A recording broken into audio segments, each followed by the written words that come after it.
L'Est de la République démocratique du Congo reste toujours confronté à une insécurité aussi grandissante avec tout ce qui se passe. Justement, l'AFCM 23 garde ses positions. Les FRDC de même gardent aussi leurs positions, toujours avec les Ouazalendo au nord Kivu, tout comme dans la province d'ici Kivu, nonobstant quelques accrochages signalés, mais qui ne représentent pas grand-chose. Ça, quand même, il faut le dire, hein, tenant compte des 2 dernières semaines qui ont été très mouvementées par des mouvements ça et là, des accrochages aussi avec une grande intensité. Alors, des jours déjà qu'on assiste, mesdames et messieurs, à une certaine accalmie. Comme je l'ai dit, oui, il y a quelques accrochages ça et là, mais ce sont des accrochages qui n'ont pas des incidents aussi majeurs, non seulement côté population, mais aussi par rapport au développement de ces conflits. Voilà un peu la situation dans l'est de la République démocratique du Congo. Comme vous le savez, les territoires de Massissi qui respirent un tout petit peu une accalmie, mais cela ne rassure pas pour dire voilà que ça va rester ainsi. Hier, on a évoqué les renforcements sur différentes positions. Voilà, côté AFCM 23, côté Forces armées de la République démocratique du Congo, on assiste toujours à des mouvements, des militaires qui viennent pour renforcer les différentes positions, afin de répondre aux différentes éventualités. Alors, c'est un peu ça, voilà la situation. Donc, il faut tout de même retenir qu'il y a une accalmie. Alors, qu'est-ce qu'on peut aussi, est-ce que c'est un cessez-le-feu qui est en train d'être respecté? On ne peut pas aussi l'affirmer parce que cette animosité voilà, qui anime les différentes parties prenantes au conflit, mesdames et messieurs. Donc, à tout moment, les choses peuvent encore une fois reprendre, bien qu'on ne les souhaite pas, mais les signaux qui sont toujours là, très clairs, prouvent combien de fois qu'on n'est pas encore, donc les populations ne sont pas toujours à l'abri. À tout moment, les choses peuvent tourner très mal parce qu'on a eu à revenir aussi sur plusieurs mouvements des populations observés, ça et là. C'est dans ces contextes, mesdames et messieurs, que l'Est de la République démocratique du Congo demeure toujours le théâtre des combats. Alors la donne diplomatique, est-ce qu'elle doit aussi être activée vu que les armes se sont tuées? Voilà, cela fait déjà des jours qu'on n'attend pas des coups d'effet. Et là, tout ce qu'on peut retenir, c'est justement des mouvements des populations. Dans les hauts plateaux, tout comme au plateau Fizi, Mwenga, là, nous sommes dans, dans la province du Sud Kivu. Pendant ce temps, au nord Kivu aussi, on assiste à une accalmie avec tout ce qui s'est passé à Rubaya avant-hier, ou même plutôt c'était les mardis. Ce qui s'est passé à Rubaya, c'est très, très horrible. Donc, ce vendredi, il faut retenir, l'accalmie règne sur plusieurs lignes de front dans ces 2 provinces, l'est de la RDC, voilà qui reste toujours au cœur de l'actualité, mesdames et messieurs, avec tout ce qui se passe. Alors, c'est dans ces mêmes contextes qu'on assiste à un débat qui revient. Alors, ce débat, il y a des gens qui veulent les lier aussi à la situation sécuritaire dans l'Est de la RDC. Là, nous parlons bien sûr de la constitution de la République démocratique du Congo. Ça fait débat. Les voix s'élèvent encore une fois pour appeler à une révision. D'autres vont même plus loin en parlant d'un changement de la constitution. Alors, la constitution de la République démocratique du Congo, très vulnérable aussi avec les coups politiques, avec des considérations un tout petit peu partisanes. Voilà donc le sénateur Modeste Batiloukwebo, lui qui a donné son point de vue quant à ça, c'était lors d'un point de presse qu'il a animé avant-hier, donc les mercredis à Kinshasa. Alors, qu'est-ce qui se passe après ces points de presse? Il y a des réactions surtout farouches au sein même de la classe dirigeante. Donc là, nous parlons des lignes sacrées où on assiste à une à un, donc à une donc comment dire un réveil, hein. Voilà les gens qui se sont réveillés pour mettre en cause la position de Bahati Lukwebo Modeste, président du parti AFDC. Il est également deuxième vice-président du Sénat en République démocratique du Congo. Hier, je vous ai balancé quelques vidéos de Bahati Lukwebo, quelques interventions de Bahati Lukwebo, surtout sur les sanctions imposées à l'armée rwandaise. Lui, il est tout de même favorable à ça. Il dit que c'est un pas vers les retours de la paix, surtout cette souveraineté de la République démocratique du Congo qui doit toujours être aussi respectée. Bati Lukwebo a donné son point de vue, mais ce n'est pas le seul point qu'il a abordé. Répondant aux différentes questions, il s'est prononcé sur la Constitution, entre révision, changement, tout ce qui va avec. Aujourd'hui, le président Félix Tshisekedi, on est en train de nous parler d'une mission et non plus un mandat pour lui. Alors, Bati Lukwebo, il a donné son point de vue. Alors, il y a déjà des réactions qui fusent de partout. Tout d'abord, il faut le dire, mesdames et messieurs, aujourd'hui, Modeste Bahati Lukwebo est dans les visères déjà de ses collègues sénateurs. Il est visé par une pétition au niveau du Sénat pour opposition à la révision constitutionnelle. C'est ça la raison. Pour opposition à la révision constitutionnelle, parce que lui, il a dit que voilà, les pays n'ont pas ces problèmes-là des textes. Les textes sont là, c'est à nous d'appliquer les textes. Mais plutôt, le problème, c'est au niveau de ces animateurs-là. Donc, les hommes qui sont censés animer les institutions, qui sont censés surtout appliquer la loi et veiller aussi à l'application de ces textes-là. Alors, 24 heures tout simplement après sa sortie médiatique, s'opposant bien sûr à l'idée de réviser, changer la constitution qui défend aujourd'hui une frange de l'union sacrée de la nation du président Félix Tshisekedi, voilà le deuxième vice-président du Sénat qui est visé justement, comme je le disais, par une pétition au Sénat à 9 jours de la rentrée parlementaire. La rentrée parlementaire est prévue le 15 de ce mois de mars. Alors déjà, on voit Bahati Lukwebo dans les visères de ses collègues sénateurs. L'initiative est du sénateur Danika Bongo Bondaya. Elle a même été joint au téléphone par mon confrère d'actualité.cd hier soir. C'est élu des élus, comme on l'a dit, hein, les élus des élus, parce que les sénateurs sont élus par les députés provinciaux. Les députés provinciaux sont des sénateurs élus à suffrage, je dirais, direct. Alors les sénateurs sont élus au suffrage, plutôt au suffrage, je dirais bien, indirect, élus par les députés provinciaux. Alors qu'est-ce qui se passe? Ces sénateurs, hein, comme je l'ai dit, Danika Bongo, juge pas du tout correct les propos de Bahati Lukwebo qu'il présente comme un manque de respect au président de la République. Eu égard au poste qu'il occupe au sein du bureau de la Chambre haute du Parlement et au sein même de l'union sacrée de la nation. Alors, comme je l'ai dit, je suis au téléphone par mon confrère d'actualité.cd, je vais vous laisser suivre, mesdames et messieurs, l'intervention de ces sénateurs réagissant bien sûr au propos de Bahati Lukwebo. Il dit que lui, comme l'un des membres du présidium de l'Union sacrée, il occupe aussi un poste important, voilà, au niveau du Sénat, qui est la troisième institution de la République. Suivez les sénateurs Dani Kabongo, réagissant bien sûr à la sortie médiatique de Modeste Bahati Lukwebo sur la révision au nom de la Constitution ou même les changements de cette loi fondamentale. Des membres du présidium de l'Union sacrée.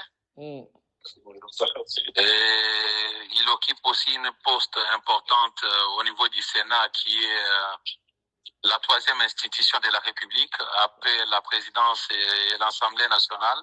Nous avons trouvé ces propos qui ne sont pas du tout corrects et manquent de respect envers l'autorité morale qui est l'initiateur lui-même de l'Union sacrée. Parce que quand il parle que c'est un problème d'homme, lui, comme dirigeant, c'est un peu vague, donc il a fallu qu'il puisse, d'abord, avant de faire une telle déclaration, se référer à l'autorité morale, qui est le président de la République, qui faire des déclarations comme ça devant les journalistes. Donc, vous lui reprochez ces propos appelant au respect de la Constitution. Ce n'est pas un problème du respect de la Constitution. Personne n'est contre le respect de la Constitution. Mais quels sont les griefs contenus dans votre motion contre les... Il y en a plusieurs, je pense, dès demain, nous allons faire une sortie médiatique pour expliquer pourquoi nous voulons son départ du bureau. Voilà, mesdames et messieurs, l'intervention du sénateur Dani Kabongo plutôt, lui qui s'apprend directement à Modeste Batsilukwebo, annonçant même, justement comme nous venons de les suivre, déjà une initiative parlementaire contre les sénateurs Batsilukwebo. Alors, il promet aussi de fournir déjà aujourd'hui, donc aujourd'hui vendredi, dans une sortie médiatique d'autres griefs et expliquer la raison fondamentale de la décision de faire partir le président du regroupement AFDC et alliés du bureau de la chambre dite des sages. C'est comme ça qu'on appelle la chambre haute du Parlement, le Sénat, voilà, c'est aussi une chambre dite des sages. Mais je ne sais pas si les gens qui composent cette chambre sont réellement des sages. Voilà pourquoi j'incite en disant une chambre dite des sages. Alors, au cours d'une conférence de presse mercredi, c'est dans cette au cours de cette conférence-là, animée par Modeste Batsilukwebo, il avait donc pris les risques d'afficher clairement son opposition à l'ambition de vouloir changer ou modifier la Constitution. Le président de la République lui-même l'avait dit à maintes reprises. Rappelez-vous, en 2024, avant que Goma ne tombe, avant que Bukavu ne passe entre les mains de la FCM 23, Félix Tshisekedi promettait même de mettre en place une commission chargée donc changer la Constitution, pas juste réviser, changer carrément la Constitution. Alors, ces débats refait surface. Pourquoi? Parce qu'il y a des gens qui viennent, des gens qui se font appeler comme des constitutionnalistes, qui disent que voilà, la Constitution, elle est vieille, une Constitution ne doit plus dépasser 17 ans, tout juste après que la Constitution de la République démocratique du Congo ait totalisé ses 20 ans d'existence. C'est à ce moment-là que le débat est revenu. On a vu Modeste, donc André Mbata, secrétaire permanent de l'Union sacrée. On a aussi vu, comment il s'appelle encore, Évariste Bochab, ancien kabiliste. Aujourd'hui, il est aussi dans les entrailles du pouvoir de Félix Tshisekedi. Et tous sont prononcés. C'est lui-même qui a dit que la constitution de la RDC elle est devenue vieille. Alors, c'est à tout ça que Batsilukwebo a répondu. Lui, il n'est pas d'accord avec ça. Parce qu'une constitution maintenant qui a 50 ans, ben, qu'est-ce qu'on va dire? Donc, une constitution de 50 ans qui sont là, donc elles sont plus vieilles, des constitutions de 50 ans, elles sont plus vieilles que celle de la République démocratique du Congo qui n'a que 20 ans. Alors voilà donc le débat aujourd'hui qui intéresse beaucoup plus la classe politique en République démocratique du Congo. Alors il y a aussi, parce qu'il n'est pas le seul, au niveau de l'IDPS, Batsilukwebo, il est mal vu, parce qu'il n'est pas de l'IDPS, il est dans l'AFDCA. Mais l'IDPS, comme vous le savez, c'est le parti présidentiel, c'est le parti qui est à la première ligne pour prôner ces changements de la Constitution. Alors, Deo Bizibou, lui, considère la position affichée par Batsilukwebo comme étant contraire à la vision de l'union sacrée. Alors, c'est quoi la vision de l'union sacrée? C'est ça aussi des questions qu'on doit se poser. Voilà, donc ça fait débat. Et là, c'est maintenant les secrétaires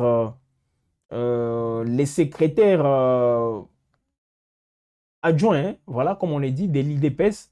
Il fait partie de ces adjoints d'Augustin Kabouya. Deo Bizibou, lui aussi, s'apprend à Batsilukwebo. Hier, j'ai dit sur son compte X, Deo Bizibou, secrétaire général adjoint de l'IDPS, parti au pouvoir, s'est attaqué au président du regroupement politique AFDCA, présentant sa position contraire à la vision de l'union sacrée de la nation, famille politique de Félix Tshisekedi. Alors, les secrétaires adjoints de l'IDPS lui estiment que le professeur Modeste Batsilukwebo est sans ignorer qu'il existe des discussions sur cette question épineuse au sommet de l'État et au sein même de l'Union sacrée de la nation dont il est membre du présidium.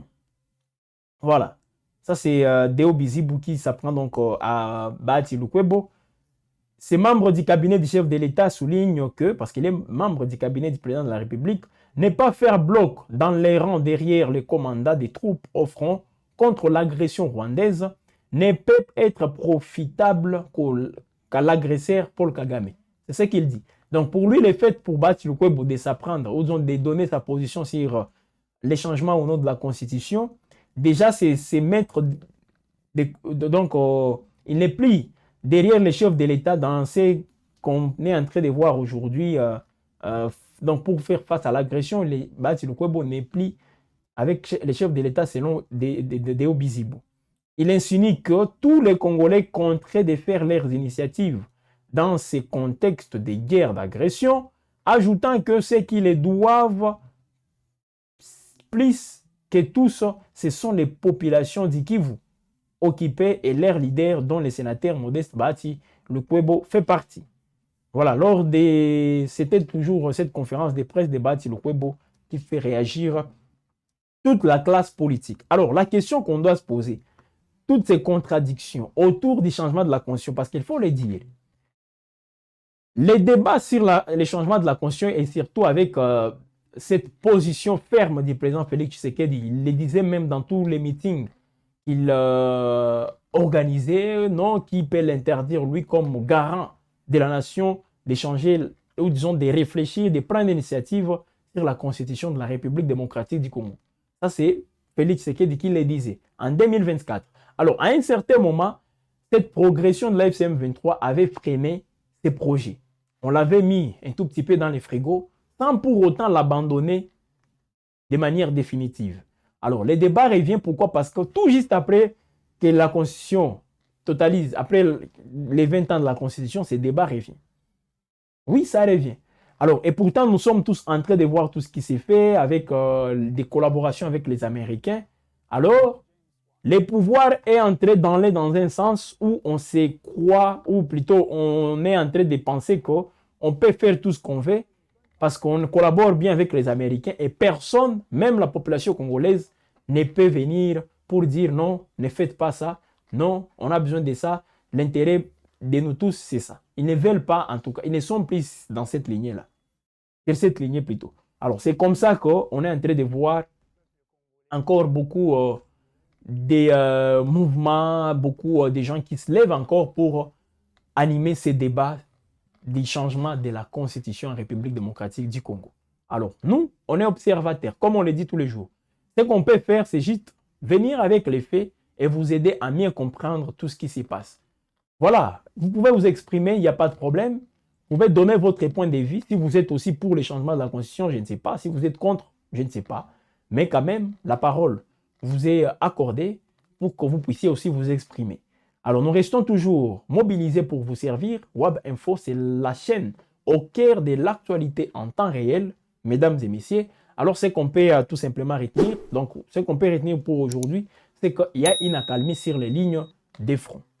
Ça, c'est une évidence. Mais cette accalmie ne rassure pas pour dire que voilà, c'est fini la guerre, les parties prenantes au conflit vont maintenant appliquer les cessez-le-feu comme convenu dans toutes les médiations. Ce n'est pas ce que nous pouvons affirmer pour l'instant.